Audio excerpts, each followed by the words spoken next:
This beginner's vocal sounds flat, thin, and lifeless, but in a few minutes, it's going to sound polished, powerful, and ready for release. I just need to do a few key moves that beginners always just seem to skip. So first, let's hear what we're working with.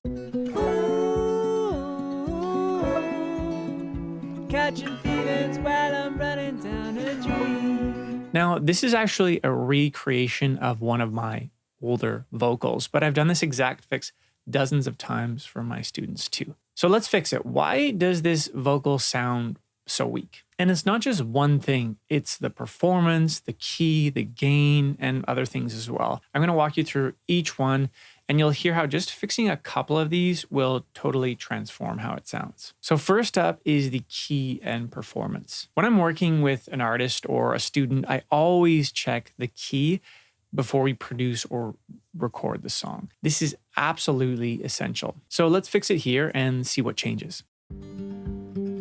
Ooh, catching feelings while I'm running down a dream. Ooh, let me tell you, man, it's never how it seems. Do you hear the difference? Fixing the key here is like turning the lights on. The vocal finally makes sense. It has color and texture, and it sounds way better. So just with this fix, the pitch is right, the energy is there, the key is right, and the gain is way better too. By the way, don't be afraid to push the gain a little bit on your audio interface. I like my vocals fairly hot, too quiet, and you're just setting yourself up for future problems. Let's move on to double check the tuning. Like, is there anything obviously off here? And honestly, nothing's jumped out at me. So let's just move on. So next would be, let's talk about EQ. But because this vocal is so nicely in the key, thank you to me, because I sung it, I don't actually need to carve out or remove all these frequencies because the singer is singing the right key. What you'll find is if you're doing all this surgical EQ, it might be harsh because you're singing in the wrong key. But let's double check the EQ anyways, because usually at around 170 hertz here, that's a tiny pocket in my voice that just gets a little bit muddy. And this happens for a lot of people. So I could take an EQ and just cut that directly, or I could use like a multi-band EQ compressor tool like Smooth Operator or FabFilter Pro M to just duck that a little bit when those specific notes hit. So it's very subtle, right? But it makes space. And this area could be in your voice too. It's often called the mud zone. It's where vocals can get lost with other instruments. So keep an ear out for it. Now let's add some compression. I'm going to use an 1176 compressor. This is from UAD, but you can also get the Logic one, the one that looks black. And it's fast, punchy, and perfect for keeping vocals right up front. So a quick pro tip here is I actually compress my vocals on the way into Logic when I record. So right now, I'm not going to need two types of compressors here, but you could totally do two types of compression in Logic after the fact, but I'm going to skip on that because I've compressed on the way in. So the goal here is not to squash the vocal at all. It's just to keep it consistent and energetic. So now next, I'm going to throw a de-esser, just a little touch. I'm not nuking it. It's just catching the sharp S's that can really just stick out and be harsh, especially when people are listening on the Apple AirPods, which is honestly how most people in the world listen to music, unfortunately. But they really stick out there on those AirPods. So it's really important just to catch them with a de-esser. Catching feelings while I'm running down a dream. Ooh,